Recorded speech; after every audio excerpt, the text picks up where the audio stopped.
I got the joy of working with Roger Davis and Pink, Alicia Keys, Beyonce, Justin Timberlake, Suit and Tie album. So Alicia Keys, Beyonce, Pink, Timberlake. Yeah, I mean... Who's your best? Who was the band you could have signed but didn't sign that went on to do great things? I think that art has suffered from just people feeling that they have to conform. Sound of the Underground was clearly a banger. Yeah. Now, were you involved in that process, or did it come a bit later? No, I was involved from the start. We can't not talk about Happy, Pharrell Williams, which, come on, is that not the song of the 21st century? The mother of all songs for me was Life is a Rollercoaster, and that's probably one of the biggest records I've ever worked on. Welcome to the Blind Talent Music Industry podcast. Thank you. So look, we've kind of known each other for a long time, and I think there's been a lot of acts that have kind of crossed over, and we've done all sorts of fun stuff. But I'm going to go right the way back because you're a legend. You're an absolute legend of the game. Yeah, some people are uncomfortable with it. I think you deserve it. I think you should own it. So I'm going to go right the way back to when you were 17. I was 17 when I joined the music industry at the Box way back when. But at 17, you began your career as a talent scout at CBS. So talk to us a bit about that. I was born into a generation where music was front and centre of your life. So as a kid, your diet was Radio 1, Top of the Pops, which was all encompassing because everything you did at school reflected what you'd watched on a Thursday night. And then there was a program called The Tube, which was mind-blowing. So you could watch your favourite program, your favourite program with your favourite bands on a Friday night, and it was just... everything was just feeding that consumption of music. And I absolutely was front and centre of that. And I became obsessed with finding new music because I was listening to Radio 1. And then I read a Record Mirror was something at the time that was... Record Mirror? Was it Record Mirror? A book. There was a book that comes out every year. Right. And it was they had this thing at the back of it of careers in the music industry. And it was all saying that there's an A&R man, a scout, that you get paid to go and find new bands. And I'm sitting there thinking, well, I'm obsessed. I collect music, I watch, I live and breathe it. I'm going to do a fanzine of all the bands that I'm hearing and send it to record labels because how else am I going to get noticed? I live in Birmingham. I'm not in the scene of anything, but if I do a magazine that maybe can capture a wave and I can talk about a few acts that maybe they find interesting, I can do something. So I did a magazine of that, and I'd started to go, even though I was 15, 16, to Birmingham Polytechnic and watch on a Friday. They'd have all the latest bands that were having semi-hits, and I'd sneak in round the back and go and watch all these acts just as they were breaking. You know, even things like the Eurythmics played and all kinds of different bands. Wow. And so I sent it into the record labels, not expecting anything, just hoping that maybe somebody would connect with it. And I was very lucky that for whatever reason, it just connected with people, that no one else was doing a new band's A&R man's magazine. So I got to come to London and meet all the record labels.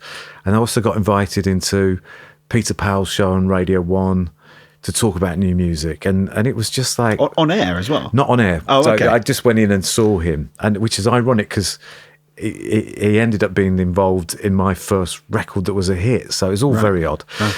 But an amazing guy called Muff Winwood took a risk on a kid from Birmingham, 17, couldn't even get into gigs if you think about it because you had to be 18, and gave me a job. And it was at a time where Wham had just got signed and Sade had just got signed, and I'd written about a band called King in my fanzine, and they just had a hit called Love and Pride on CBS. Absolute anthem. Yeah, so I'd become this kind of like, this kid seems to know what he's doing, and I got the job as a scout. Wow, I mean, that sounds like a hell of a journey. 17, moving from my hometown, probably you had a whole life there right until that point, and you've upsticked, you've shot down M1, I'm thinking of it, is it? Yeah, it's the M1. Straight down the M1, into sunny London, the bright lights of London, and you find yourself in an A&R role. So let's talk about I think A&Rs are often defined by their hits. Yeah. And so getting that first one under your belt, bit of pressure. Yeah. So let's talk about your first hit with Owen Paul. Yeah, well, that was an interesting one because Peter Powell managed Owen Paul. So, ironically, there's the guy that's let me go into Radio 1 and somebody that I've listened to for years about all these new bands he was playing and championing, and he was on top of the pops. And then Owen was one of those records that just taught me the genius of coming up with a great cover. And it was just one of those records that no one saw coming, and the little kid in the A&R department suddenly got a hit. Let's talk a little bit about Wildcard Records and those Polygram years. I'd really want to know about, because it's such a pivotal moment in your time, and those bands like Lighthouse Family, which I love, by the way. Yeah. I know that's not a cool thing to say, no. But what songs? Yeah, well, there's a great story to the Lighthouse Family. So I went to join Lucian and Paul Adam at Polygram Music. When there was literally four of us there. We were just starting out, and Lucian, very much the crusader, wanted us to... They'd been given the chance by Polygram to have a label called Wildcard. Right. And I get a phone call. This is a true story. A guy says to me, sorry, I just got your name. I've got to play something down the phone. And I said, who are you? He said, oh, it's Tom. I'm from Newcastle. I've got hairdressers, and one of the guy's hair I cut has got this amazing voice. And I thought you should hear it. So he plays me this song down the phone, and it's Ocean Drive. Right. And I'm going, this is a wind-up because this is amazing. And he goes, no, honestly, mate, I don't know anything in music. Just pick your name out randomly. And he said, they're at Newcastle University. Do you want to come and meet them? So it ends up that I went, of course I do. And I got there before anyone else. So I was lucky that we built really... Wildcard was built around China Black's Searching, which was just one of those records that just falls out of the sky. Yeah. Such a beautiful record, and again, great artists, and Johnny Laws, who was manager, was great. And then we get the Lighthouse Family, and I get them to be managed by somebody who was somebody I always looked up to, which was Keith Armstrong, who ran Kitchenware Records, which was a Prefab Sprout and the Dainties. Yeah. So that whole Newcastle heritage was kept intact with Keith being part of it. And it was a magical journey. And never the coolest group, which is probably why we never won a Brit.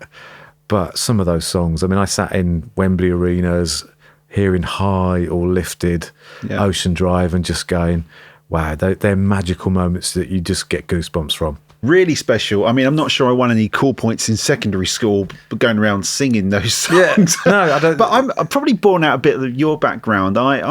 I come from a very working class background, and I didn't really have this pretense around music. It was, is it good? Do I like it? I'd listen to UB40, but I'd also listen to Def Leppard, but I'd also listen to Bros.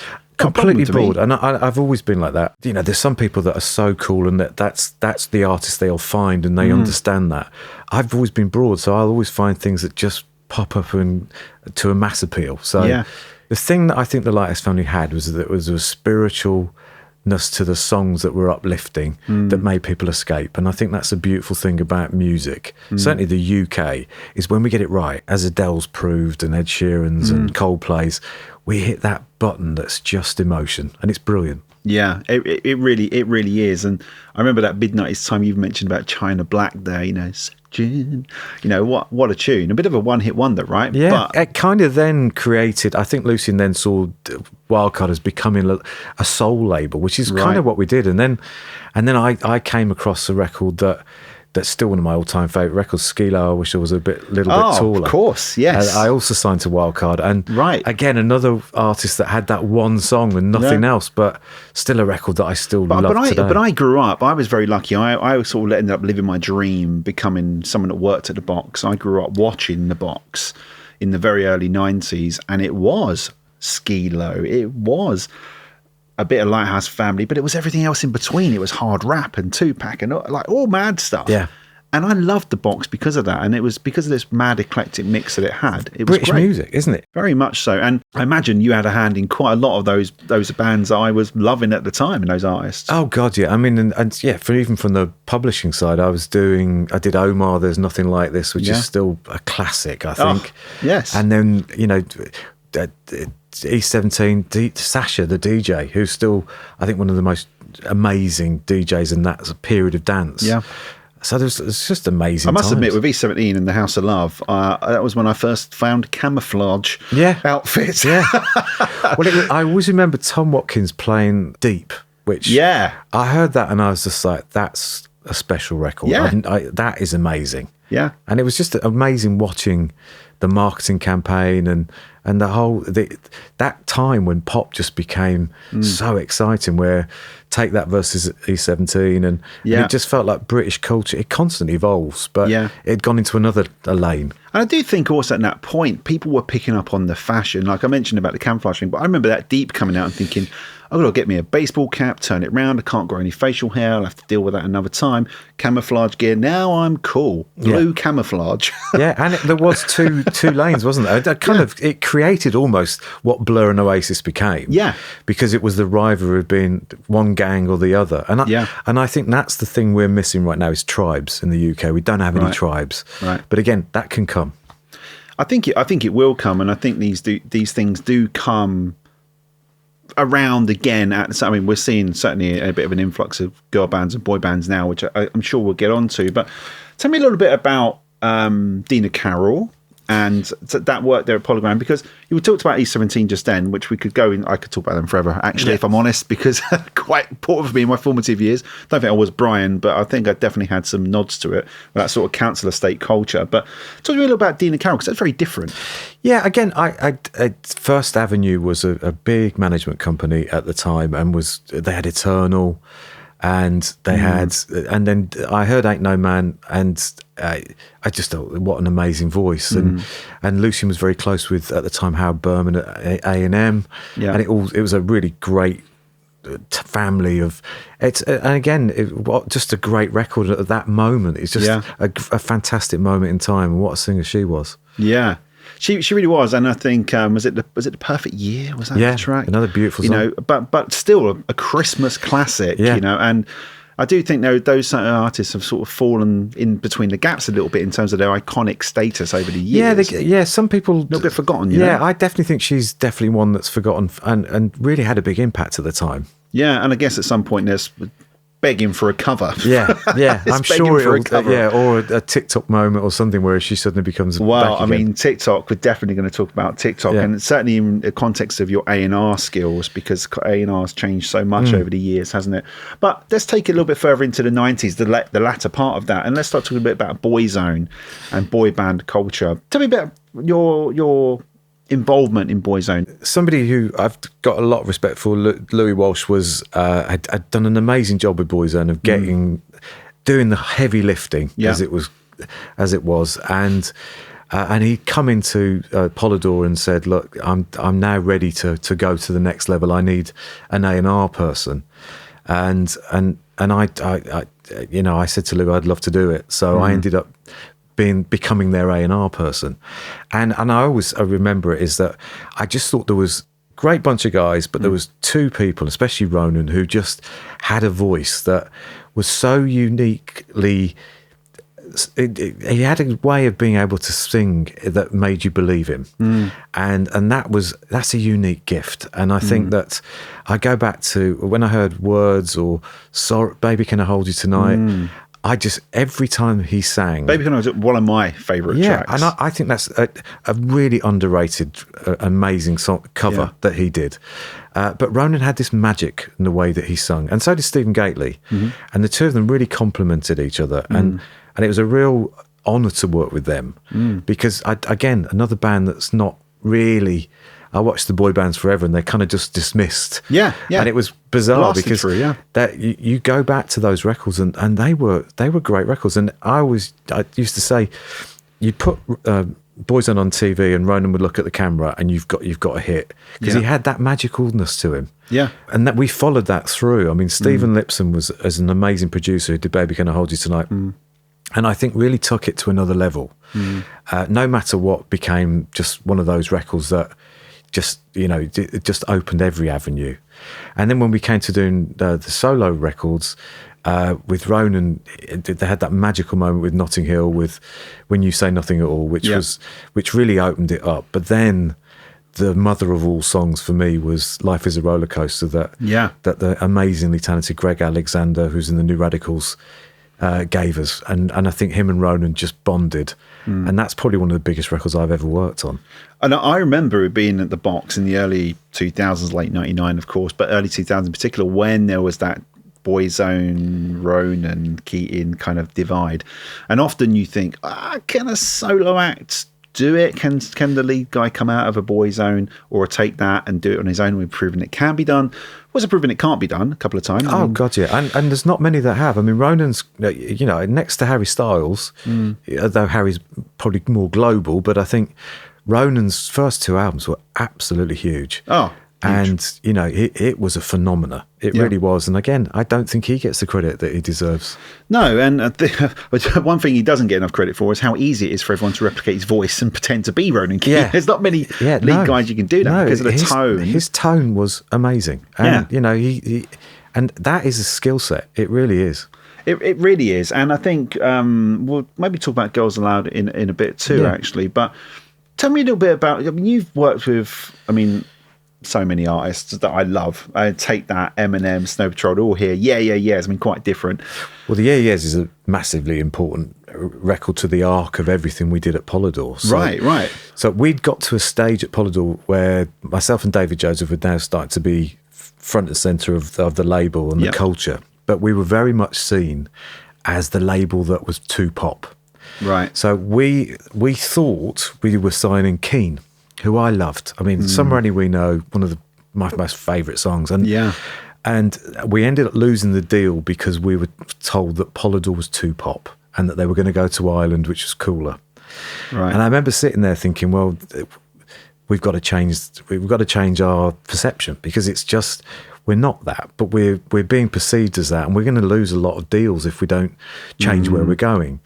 So a cultural change happened, and I went to the 100 Club and saw the Yeahs, and I don't think I've ever been as excited by a band in my life as probably the Lars was the only other gig I've ever been to that was just mind-blowing. And Karen O I thought was one of the most amazing front people I've ever seen. And I remember coming back and saying to David, we have to get this band, it can change the face of our company. Yep. And I spent 6 months chasing that band. I just gave everything up. I went to Vegas, I followed them on tour, I was relentless. And the manager even was like, just leave me alone. I was like, no, I have to sign you. And he said to me, one morning, he rang me, he said, right, get to New York this afternoon for the gig, and if you turn up, we'll sign with you. So that was it. I just went straight in the cab, got to the airport, flew to New York, turned up at the gig, which they couldn't believe I was there. But I was like, you do not know. This is the most exciting band I've seen. I've got to work with you. Right. And they signed to me. It changed the face of Polydor, and it suddenly it opened us up to doing Fiction Records, which was, we re-upped the Cure's label. Yep. I brought in Jim Chancellor and Seb Chu, and we could add some cooler A&R people, and then all of a sudden Snow Patrol, Scissor Sisters, Elbows, all of these amazing acts suddenly started to come through. Wow. And we suddenly have gone It's amazing to think that as an A&R that a band like the Yeahs actually enabled bands like Snow Patrol and Scissor Sisters. Isn't that funny? Yeah, probably one of the most important cultural things I've ever done. Wow. It must be hard in a label like that as an A&R, because your job is to make an impact, but also the demise could be not making an impact or signing the wrong band. Oh God, yeah, and it's that quick. Yeah, but that's the stakes of it. It is what it is. You just got to go with your instinct. Who was the band you could have signed but didn't sign that went on to do great things? Well, the band I wanted to sign but couldn't get was the Fine Young Cannibals, but I was too young. I loved them. That's probably one of the most exciting rehearsals. You just walk in and it's people that you've grown up, because the Beat was Andy and David from the Beat, right? Yes, and Roland Gift. And I remember sitting in this rehearsal room. They looked incredible, and it was just like, but I was still the scout and not ready enough to sign them. So I always regret that. There's always bands over the years. I wish I was still running a major label when Sam Fender turned up. because I saw the video for Play God, and I rang Owen, the manager at the time, and I was just like, I have to work with you. I didn't have a label. I'd left by then, so I was just like, but I think he's absolutely a force of nature. Yeah. Or Sam Fender. Yeah. I've got a couple of my friends work with him, and Claire Collins, who I'm sure you know, does a lot of his PR, and what an artist. And just balls out is what he is. Yeah. And I love him. I just think he's everything that we need more of in the UK music industry right now. Yeah, potential for global success. I mean, already starting to make a few waves actually, but yeah, couldn't agree more actually. Massive fan, and some of those songs, Sonic Missiles. I mean, and 17. 17. I mean, who's writing those songs now? For me, he's the UK Springsteen. Yeah. I think he's that potential. I think he's Shea Stadium. He's everything. I really take my hat off to him, and I think they've done I think Polydor's done a brilliant job with him as well, because they've let him become himself. Yeah, and it's interesting when you see about an artist like that. Sorry, because you then look at platforms like TikTok and go, how's that gonna work for you? Yeah. And to be fair, they've leaned a lot into his life, but that is something as an A&R. Do you know what? We'll get on to that, because I really want to just quickly touch on a band that I think we just before this chat, we were talking a little bit about a girl band that you're working with, which we won't go into just now, but you talked about one of them being a bit like Jerry Halliwell. And now that's exciting, because we're talking about comparing someone to the Spice Girls, the biggest girl band of the last God knows how many years. Forever, probably. Forever. Biggest girl band ever. The UK, forever. Who else is bigger than them? Probably no one, right? So what a compliment straight away. Let's talk about Girls Aloud, because I remember actually in the box, and in particular you had the show Pop Rivals happened, and then there was this kind of moment where we agreed that we would play whoever wins it on every single channel, and it was obviously Girls Aloud, and they were versus One True Voice. One True Voice, and we was all kind of waiting, thinking, I wonder who's going to win. We all hoped it would be Girls Aloud. I think, no disrespect to them, but I think we all hoped.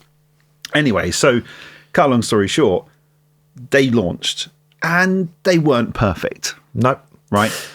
But, Sound of the Underground was clearly a banger. Yeah. Now, were you involved in that process, or did it come a bit later? No, I was involved from the start. So right, okay. I was involved from when they were... from the audition process, all the way through to the moving into the house. Wow. I'd got a couple of people that were helping me just put the tracks together for the live TV shows. Right. But I was front and centre. Oh, wow. So you were really in that driving seat. Okay. But I also had Sound of the Underground. So I'd signed a group on a development deal, and it hadn't worked out. But I signed them because of a song called Sound of the Underground, which I absolutely thought was a #1 record. Right. And I loved Brian Higgins and Miranda, who had written it. And I was just convinced it was a hit. So when it came to doing that show, I thought, let's just take a risk. This is the song. And I remember playing it to people and saying, this is the song we're going to go with if they win. And everyone was like, well, they're not going to win then, are they? Yeah. And I was like, I don't care. Didn't sound anything like anything else at the time. No. It didn't sound like a pop song, really. No, it didn't. Not a traditional pop song. No, it was a breakbeat, and it was. But I knew that we had to take a risk, and because fundamentally, the girls were going to struggle against the boys. But if we were the punk outfit of the two, then we've got a shot. And I think that's where that spirit of the underdog rose.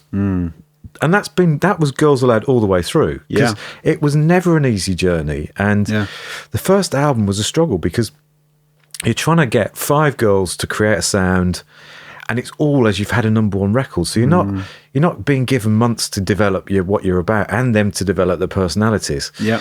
So that first album was a real hodgepodge of just trying to get Brian and Miranda to come up with something, and then No Good Advice came, which I think really gave us a lifeline. Yeah. And our big break on that first album was we did a cover of Jump, which was in Love Actually. Yep. And it took us the roof off, and I think it changed their careers. It really did. And we said the word covers quite a lot here. Yeah. Kind of thinking A&R covers. I wonder how much... Massive. No one does them anymore. Well, yeah, quite. And we talked a little bit about UB40 and obviously your first hit record. these are all cover songs. Is there something here, Colin? There's a secret here, which is actually, why don't we just get a great song that someone else has sung? Well, again, I think the core to everything we're talking about, and I learnt along straight away, songs are everything. Yeah. You know, and it's funny what we're talking about now when you look at Chapel Roan, and I think somebody called them the other day unicorns. And I remember Roger Ames used to say, you get 6 copyrights a year and your business is flying. Yeah. And he's right. It's those songs that, you know, Life is a Roller Coaster, Sound of the Underground, songs that they'll still be around in 20 years' time, those songs. Yeah. You know, that's the key, is finding your unicorns, as it were. I find it really interesting, being in the industry right now. We do talk about artists like Chapel Roan, and suddenly they have success after not 1 or 2 months, after 10 years. And I think it almost feels like a shock to people because they're so used to this instant culture of TikTok. They forget that actually developing talent takes time. Yeah, I definitely think there's a shift back to people going, we've got to ignore what TikTok's telling us a bit and have our own instincts and taste, because those artists weren't TikTok driven. They reflected on TikTok with the songs when they started to get the songs that really resonated. Yeah. And I think what we've got to go back to as an industry, certainly in the UK, is belief and instinct. Yeah. I mean, in a previous episode, we were talking, I was talking to Sol Parker, I know is a friend of yours as well as mine, and he was talking about the power of a song, which I found interesting from a live agent perspective, that I think a lot of artists, listeners, managers, labels, whatever, would assume it's about the performance. A live agent would think about the performance, but Sol was pretty clear.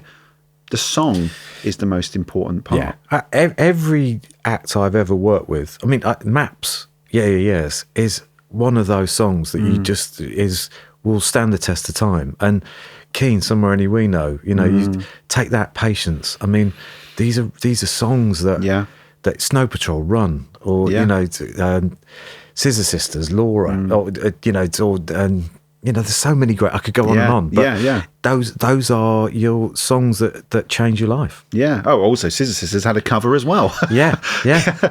But seriously, though, I agree that these are great songs. And actually, has any of this changed? We see TikTok fame happening with artists now that are doing covers.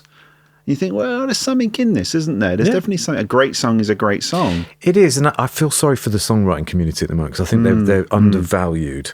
I went through an amazing moment with Diane Warren and Paloma Faith with the song that they wrote that Diane gave to Paloma, and I just remember it was a game changer because it just became a global smash. Yeah, Only Love Can Hurt Like This, and it was just it was just such an amazing song, and again.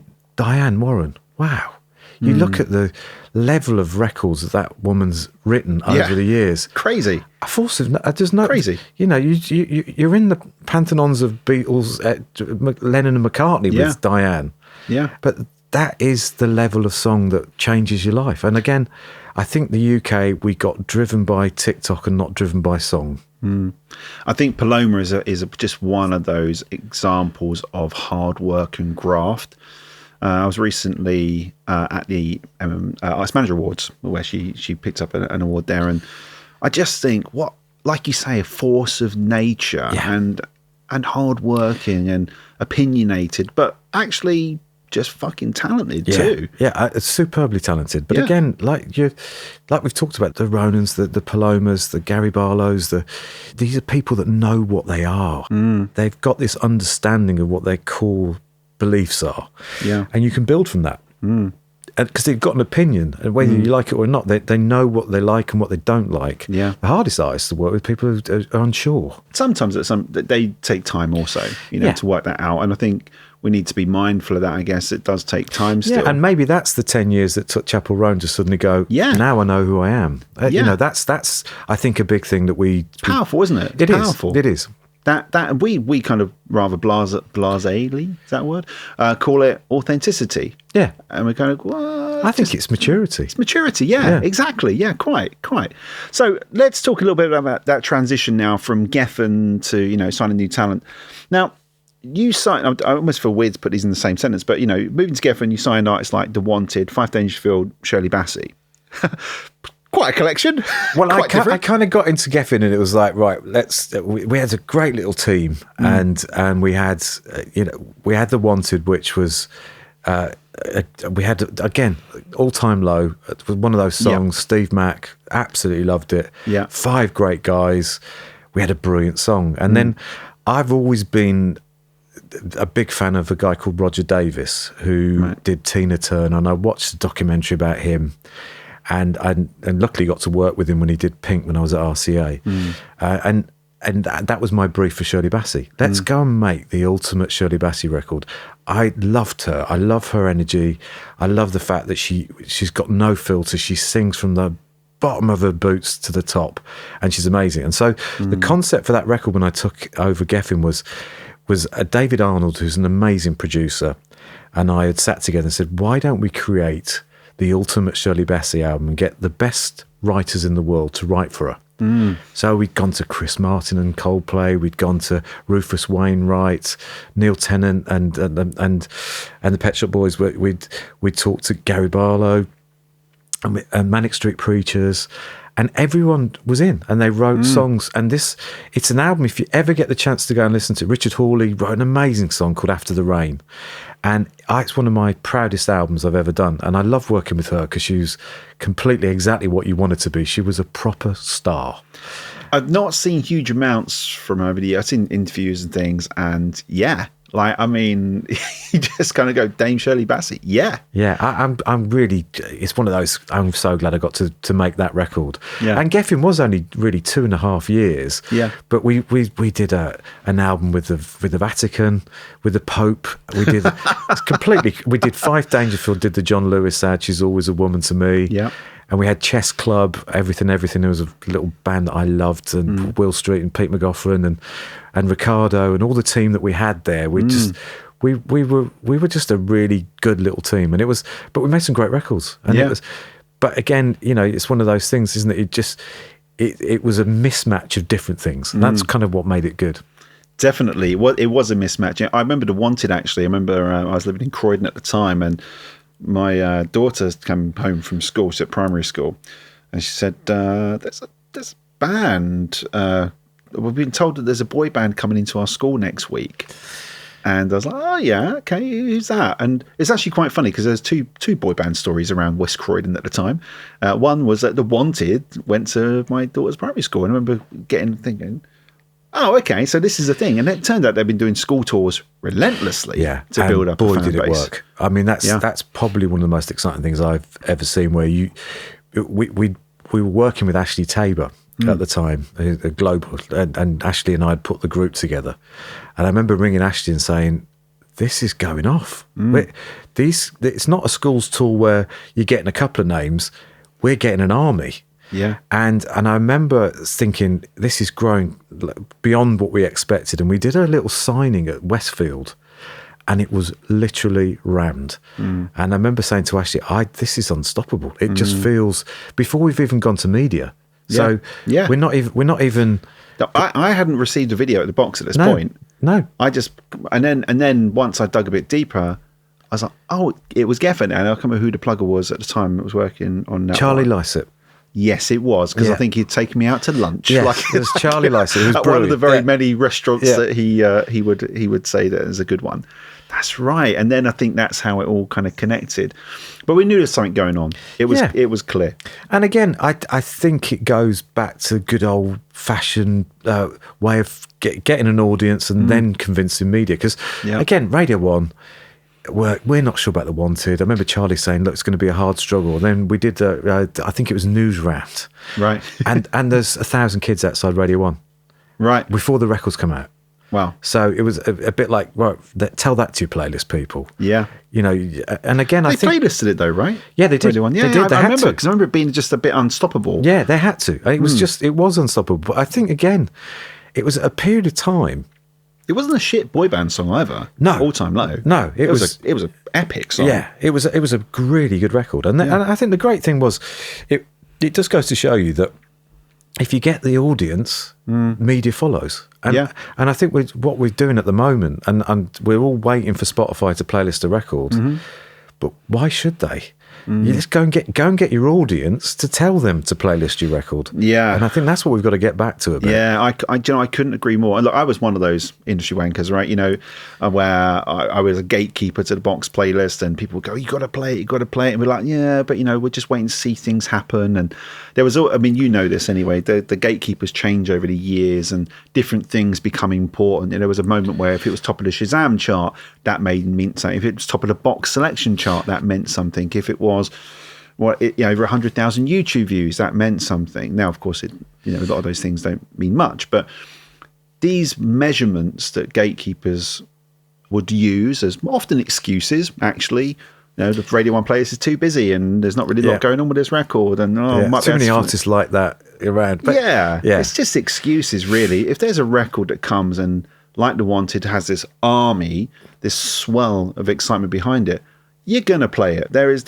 nothing that can stop you because your audience are demanding it goes on there. And I think we've got to remember that. I think as an industry, we've forgotten that we're all sort of waiting for someone to tell us that the stats are this high and then we should sign it. Yeah. And no, go and make that happen yourself. It's really interesting you say that because I think there's a misconception around A&R, and maybe A&Rs are different. Each A&R is different. Maybe some are more reactive. Oh, numbers are big, quick, sign it. Maybe some A&Rs are a bit more traditional like you, where it's actually, does it feel like a hit song?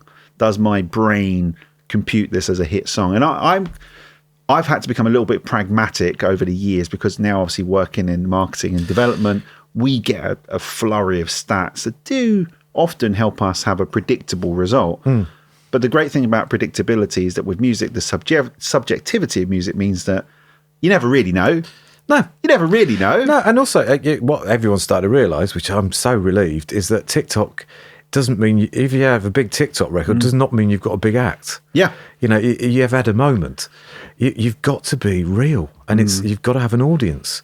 And exactly what you were talking about earlier for ticket sales and everything else, you've got to be real. You can't just be a big on TikTok. It doesn't mean anything. And we've seen it. It's a cyclical music. It will all go round in circles. But again, I think it goes back to an audience. And I think there's the British music is going for its really probably one of its hardest times, fallow times. But again, we need a few of us to start reminding each other of there's an audience out there that loves music. There's some talented people, but we need to nurture that talent and give belief again, rather than just sit on the fence and wait for it to fall on our laps. It doesn't work like that. We can't let algorithms be the A&Rs. Yeah. And I do feel a bit like that horse bolted and is kind of slowly being reined back in. And again, just to go back to Damien, who has been a mentor over many years and said some wonderful things. But I do remember him saying one thing to me in late 2017. I was kind of just on the birth of Blinding Talent, and I was just kind of going, I'm moving on to the other side, really. I'm starting to develop talent.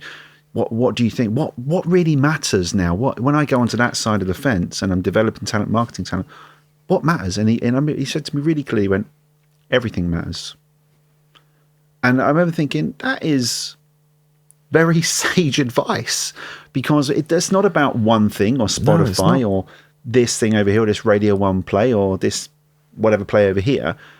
Everything matters. Yeah, I watched a documentary last night on Harry Styles, who I'm a massive fan of, and it was the level of detail with the fashion, the films, the way the records are, the lyrics, the live shows. Yeah, so much respect for him. So I saw him when I on X Factor, and we always thought this kid's got it. But you've got to walk in those shoes, and he's done it. And I think he's probably one of the most exciting things we've had. And next to your Ed Sheerans and your Sam Fenders, from a male solo perspective, where you just go, the world is his oyster, because he's got a real sense of himself. Yeah, he does. He has great music as well. Yeah. I mean, that Watermelon Sugar, these are unbelievable songs. Yeah. And you and I know, right? We're probably the worst people in the world to play something to. Here's a demo I've got, or because our bar is here. But so, I'm still a punter like you are, and I heard it as it was. And I was like, oh wow, wow, that's good. So clever. hooks upon hooks upon hooks. But again, that's why I get so excited still about music, because I'm like, we can still do this. You know, we're not just going to be a little island that's just neglected and America rules the roost. We've got a thing to our music that makes us unique, is our diversity, our uniqueness, and our wonkiness is what makes us special. Could not agree more. And I do think we have artists that are on that precipice, like your Harry Styles, like your Sam Fenders, but equally have people in the rap world like your Stormzy's and people that are coming Central through. Central C. You know, these they're not messing around. Little Sims. I mean, I think she's amazing. Yeah. Absolutely. Been around a long time. Yeah, but the creativity, again, is extraordinary. And Stormzy is, the Glastonbury performance. Yeah. Amazing. And what an amazing character he is. He is all encompassing. Dave, I mean, I listen to those records and I just think they're so uniquely from us, you know. Yeah, they really are. And I remember being on a train last year back from Paris, and I was sitting with a friend at the time, and we was like, "Is that Dave behind us? Is that Dave?" And he was listening to his own music, and he was talking to his manager, I guess, and being like, "No, this could be better. I'm thinking that is an artist. Even when he's traveling, he's thinking about the art and he's thinking about perfection. He's thinking about refinement. And I was quite in awe. I was like, hours suspense. Yeah, I mean, these guys are the real deal. And you know, it's a privilege to be around those people because they've just got that thing. Yeah, it's absolutely inspiring, isn't it? Let's be honest. So let's talk a bit about Sony, managing director at RCA. This is like a major milestone, isn't it, for you? And kind of just tell me about how that felt stepping into that role. It was a strange start because I kind of wasn't going there to do that, but I ended up, it all changed while in the period I was moving into the job, because I had 6 months hiatus before I joined, and Jed, who I'd gone to work with, had gone. Right. So, and then I was it all changed, and they wanted me to do RCA, which I knew was a big job, because it was like you've got the American side of it and everything else, but also one of my all-time favourite artists is David Bowie. Yeah, that orange logo that RCA has is very much like, we're going to rebrand RCA and go back to the orange logo. And then I remember speaking to Ashley Newton and said, look, I want to put David Bowie's next album on RCA, so it's kind of a return. Yeah, can we do that? And hammered him to try and get that to happen, and just wanted to rebrand something as been a special label, and you know, we were lucky that they had Paloma Faith there, that I got Nelly Hooper to produce, and they made a phenomenal record. And we had Rebecca Ferguson, that was from X Factor, whose debut album was that she did with Egg White, I think, is one of the and let's be honest, Rebecca Ferguson could have easily flopped. Yes, and that album did nearly a million copies, and there's some amazing songs, Shoulder to Shoulder, and amazing songs on that album. People don't realise actually how successful that album was. No one does. When you it's a funny thing that I think people underestimate what Codaline did at RCA. 100%. They underestimated how culturally impactful Laura Mvula was when she came. I mean, Prince even did Green Garden in his live set. Yeah, and she was incredible. That first album was a milestone record for the UK. Only act I've ever gone to did a first ever gig and had a standing ovation before she started. Never seen that in my life. Yeah, and we had Bring Me the Horizon, we had Nothing But Thieves, and we had this young band from Nottingham called Amber Run, who had a song called I Found, which is probably one of the earworms of all time on streaming. Yeah. I mean, it's done, I don't know how many hundreds of millions of streams, and people don't even know about that. So and I remember one of my my programmers at the time, Abby, was obsessed with that track. Yeah. And I'm thinking, it's crazy. People look at it now and go, how many? Yeah. So and then I got the joy of working with Tom and Pete, but also Roger Davis and Pink, Alicia Keys, Beyonce, Justin Timberlake, Suit and Tie album. So Alicia Keys, Beyonce, Pink, Timberlake. Yeah, I mean, who's your best? They all do exactly what you want them to do. Right. They're all as good as you think they are. Yeah. And Beyonce is, and Justin Timberlake, Usher was another person that was there. They are why they are. that, you know, you meet I them. filmed with all of them, and all of them, I just walked away going, yeah, Americans do it better. Yeah, they do. Americans just do it better. They just get it. I mean, the level of professionalism. It's crazy. The attention to detail. But again, what we just talked about with the Sam Fenders, the Harry Styles, the Ed Sheerans, the Chris Martins, the Stormzys, the Adeles. We do that. Oh no, but on a different level, slightly left. We're like, you described it perfectly. We're kind of wonky. Yeah, we are. But it's good. Like it's imperfectly We're the odd perfect. one. They're the much more defined. But they're almost too polished, is what I would say. Yeah, and I don't think that is what British artists are. We are a little bit kind of like. No, I mean, Pink did a live show where she was a trapeze artist. I mean, and sang live. And crazy, you know. Yeah, I don't think I'm going to be seeing Adele hang from any ropes anytime soon. And that's that seeing level. Someone like you, boss, being spun around, you know. But it is. Although Adele, if you're listening, I'd pay to see that. Yeah, but I do think we've got that level of when you get it right. It's very unique to hear. Yeah, it really is. I 1000% agree. I do have to ask though, David Bowie.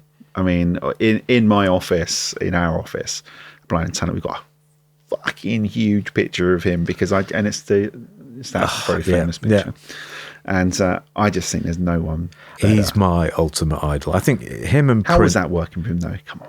Well, I never got to meet him, sadly. I know, because obviously towards the end when he was doing the musical, I was hoping I'd go over there. I did. One of the things that I did was I had a rug made of the middle of Golden Years. Right. The orange middle of the 7-inch. Yeah. And I sent it to him. And this is a crazy story. And to celebrate that we'd done the album and everything. And he wrote me a letter back just saying, this is one rug I will not be cutting. Love, David. And it was just like, wow. I mean, he's cool even when he sends a thank you note. He's just cool anyway. As if I could love him any more. And then I saw him in extras.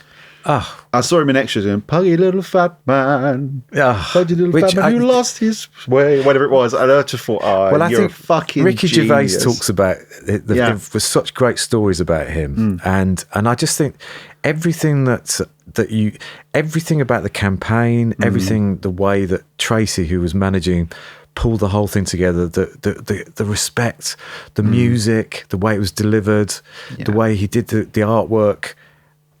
I mean, I just... One of the most intentional visionaries within music is kind of how I see it. I see everything he did, even at the beginning when, I was talking to one of the guys here earlier, and let's not forget, the first bunch of Bowie stuff didn't do well. No. Was received There's really a great poorly. book called The Pit Report, which is his first manager, just about how he trial and error. But again, we don't have trial and error anymore. It's like I was saying, Girls Aloud were number one and then had to make an album. They'd only just met. Yeah. So, David got it right and wrong. But somebody said that about Prince as well. Never afraid of making mistakes. Yeah. And I think that's the beauty of being a great musician and an artist, is that you'll take risks. Yeah, and I think Prince, again, as another artist, maybe it's because similar age, whatever, but I mean, I remember listening to Prince as a kid going, wow, this... You don't know what's coming up next. You don't know what he's going to do next. They're from another planet. Yeah. But I think that level of wow is what's so important. So we can't not talk about Happy, Pharrell Williams, which, come on, is that not the song of the 21st century? I think so. Yeah, I mean, and I'm sure the RCA crew at the time will tell you, we pitched for that like there was no tomorrow. We wanted Pharrell and we wanted him on RCA, and it was just for all of us. There's the Neil Hughes, the Leahs, and everyone that was there, and Sabrina, who was the product manager. We put a plan together to woo him, right? Because he was on Columbia in America, right? And we were fighting Columbia in the UK to get him, but it was like we had to have Pharrell. And what an amazing human being he is. And I'd known of Pharrell from my days working with Jimmy Iovine and Interscope, and I knew how much Jimmy loved him. Right. And Jimmy's one of my... Well, just around the NERD stuff. Yeah, and Jimmy's one of my absolute heroes. I just think he's amazing. And high praise if Jimmy Iovine feels that about you. And he was in part of Jimmy's inner sanctum.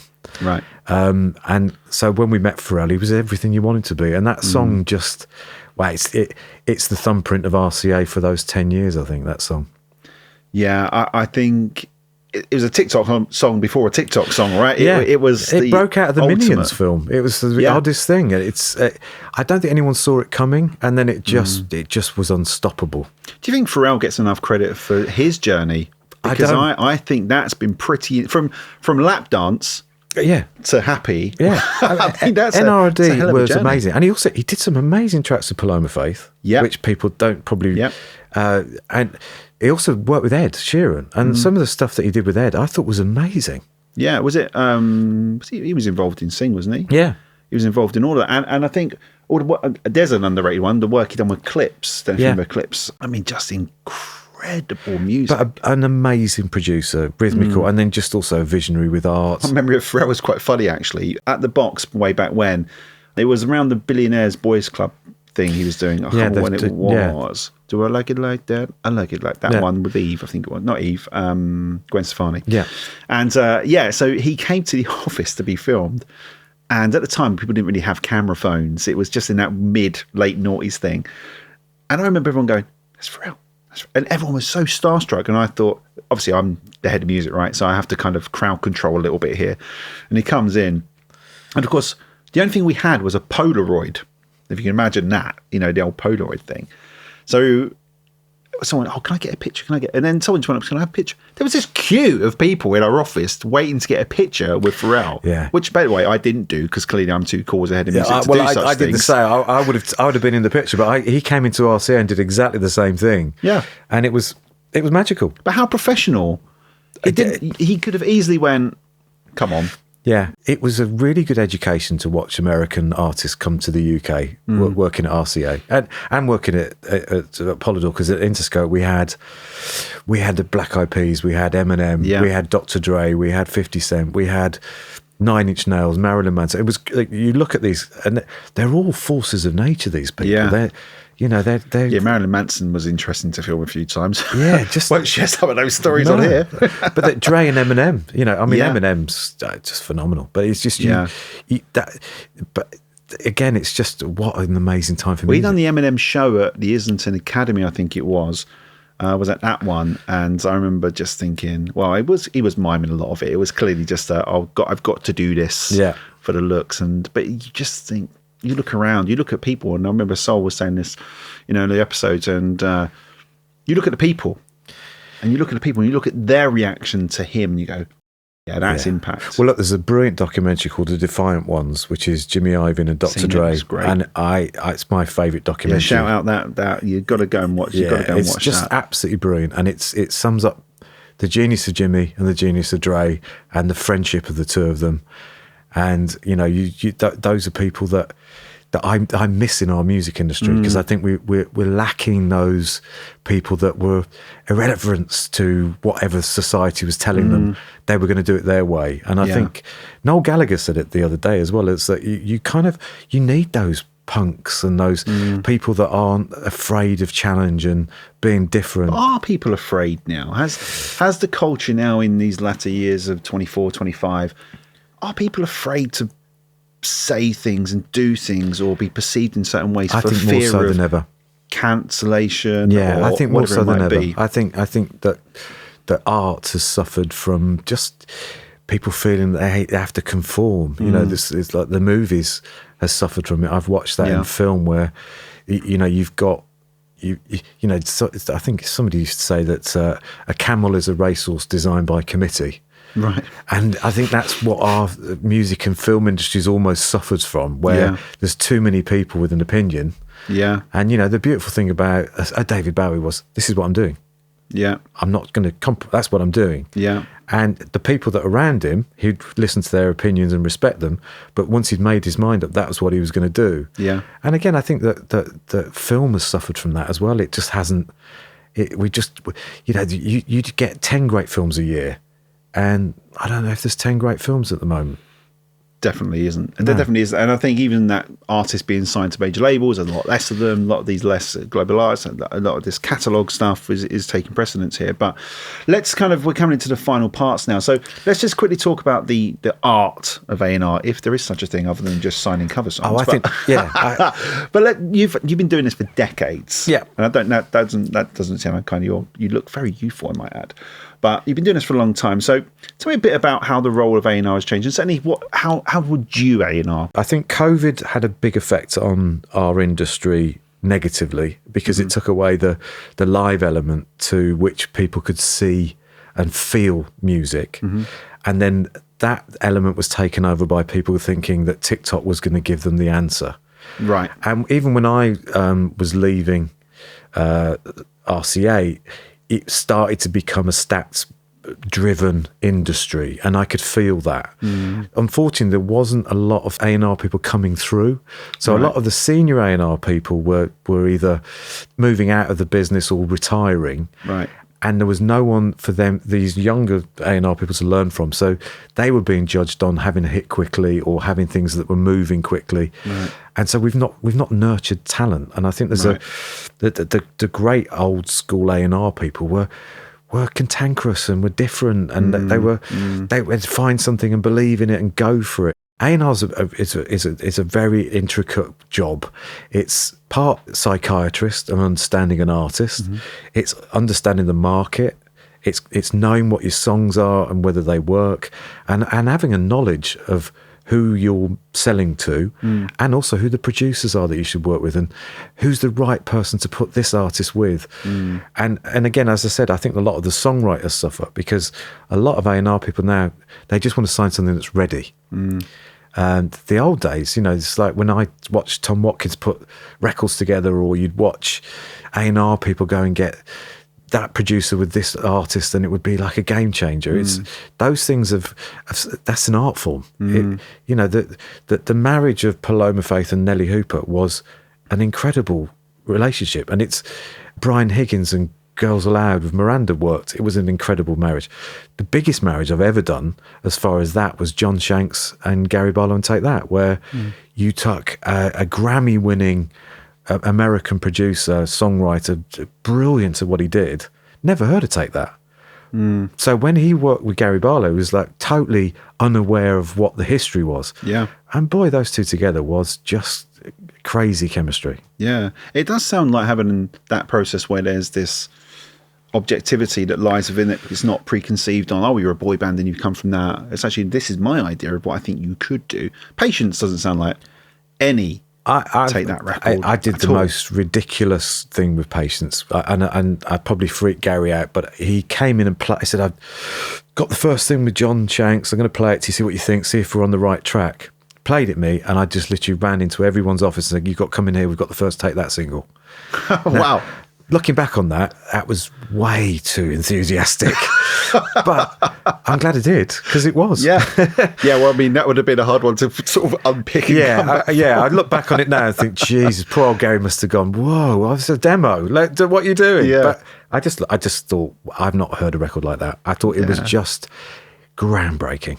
Yeah, I have to say, the first time I heard it, I did think, oh, fuck, this is good. Yeah. Because it's not that you want to hate it, but you kind of do, don't you? Well, you do, because no one, comeback records, no one, I don't think anyone's had anywhere near what Take That did. All of the comebacks for the acts like that didn't work. So it was the fact, though, I think John Shanks just went, this guy Gary Barlow is a good songwriter. Wow, we can do something here. Not, oh my God, I'm working with the guy that was in Take That. Yeah. I mean, I can only assume now that you're going to go back to Boyzone here and say, right, I've got a record. Yeah. Well, I think sadly I saw Ronan Keaton did an interview the other day where he said with Stephen gone, it's not the same. And I genuinely think he's right. I think Stephen, the five of them were just a brilliant bunch of guys. They really were. And I think that's a magic that you don't, that leave it where it was, I think because of the circumstance more than anything, that's made that more difficult. I think had it not been the circumstance it was with him passing, I think, and it was him leaving, I think that would have been a different context. I think the bar's hard now for anyone who comes back. I think, same with Girls Aloud without Sarah. It's just not the same. It's, you know, if you come back and you're the full team, fine. But I think when it's not, it's difficult. I guess I wonder if AI will fix that in the future. Well, I think we'll be going and watching the Rolling Stones and the Beatles and Elvis Presley, you know, whatever era you want, and go and watch Ziggy Stardust. You know, that's going to happen. It's going to happen in your electric car, which you don't have to drive up to Scotland. Yeah. You can watch it while you go up there. Yeah. It definitely will happen. I want to just reflect a little bit on your, well, frankly, amazing career, which hasn't ended. There's clearly, we were talking earlier, you've got some amazing projects lined up, and I'm really excited to hear them. But looking back, which artists or moments in your career are you most proud of? Lighthouse Family, incredible for me, because that's when it was like, oh wow, they're playing Wembley Arena and everyone's singing Lifted. Yeah. And you just go, I can't believe this. I think getting the years when a lot of people thought, you know, Polydor's not cool, and still. And by the way, for me, did you go through the ringer to get them? Oh yeah, and God. Yeah, and but that's A&R as well. If you want to sign something, and I learnt this from Lucian, showbiz. Yeah. You know, show that you care. Because I think a lot of A&R people nowadays, it's all like, yeah, well, I quite like it. If you really love it, be enthusiastic. And those three in that group and As If knew I loved that group. Yeah. So that's a magic moment. And seeing the Forum when they played there and it was just about to go off and it was just like, wow. Take That, the Circus at Wembley was after everything we'd seen and gone through, I will never forget that, because it was just like, wow, many great moments. But I think just seeing those things and just, you know, and certainly with RCA with just watching Laura Milavula or even seeing Bring Me the Horizon explode was just fantastic. So I talk about Bring Me the Horizon a lot because when I first came across them years ago, obviously it was Judy Weird, they were playing Subverse at the Underworld, and it was this little thing she'd done on Sunday nights, and it was really cool. But I remember watching them play, and there was a bunch of kids there. You know, it was fantastic. Honestly speaking, they were a little bit rubbish musically. And I don't mean that unkindly, because clearly they're a massive band now. But at the time, I remember watching thinking, they're not great musicians, really. But Ollie was clearly a star. And the crowd said otherwise. As you mentioned earlier, you got an audience, it's undeniable. And my God, did they have an audience. Yeah, I saw them in Sheffield when we first signed them. And there's something magical about him and that group, and then just watching the journey as their songs evolved and they grew, and it was just really exciting to watch. There's a great picture, I think, where they're all at the backstage at the Joiners. I think it's like a famous picture where they're all on laptops answering MySpace messages. Boy, does he know his audience. You know, and again, I joke about it with the new acts I work with now. You should know your audience, because you should be your audience. So if you don't, then people aren't going to buy into you. Totally. And we talked about that in earlier episodes about Billie Eilish, and we talked a little bit about how at the beginning she really reflected her audience, and it was 16-year-old, slightly bratty, but, you know, a bit surly. And so were her audience. So look, we've come into this, the last question, really. And we always ask people this question. Where do you see the music industry in 10 years' time? ABBA has proved that AI will definitely have a massive say with keeping heritage and history. I see there's an Elvis potential tour next year. So we joke about it, but I think that's good for our industry. Yeah. So, as much as people are scared of AI, I think there's massive upsides of what it can do for us. Yeah. Kids going along in 10 years' time and seeing Elvis Presley play for the first time might inspire someone to go, I can do that. So I don't think that's a bad thing. Watching David Bowie do Ziggy Stardust, I think it'll blow people's minds if it's as good as the ABBA. Yeah. I think technology will just make life easier. Yep. I don't think records are suddenly going to be made by computers, because we're emotional beings. We're wonky. Now, it goes back to the Stanley Kubrick thing, when the computer can't cope with emotion. And I think that's the world we live in. But I think that, hopefully less cables, easier to plug your TV in, easier to access your music, and all of those things make it easier. But I just think as an industry, we've got to get back to our morals to keep the next 10 years really good.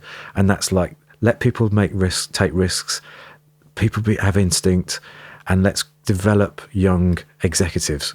I agree. And look, a big part of the reason behind, or the why behind this this podcast and this is because I agree. I don't think people share knowledge enough. I don't think we're helping the next generation of industry understand how it was, how it is, and potentially where it's going. But some of those core principles and all the skills that you've honed over those many, many years of being in industry are vital and, frankly, missing. Yeah. And so hopefully we can bridge a little bit of that with in these America, conversations. having experience is a good thing.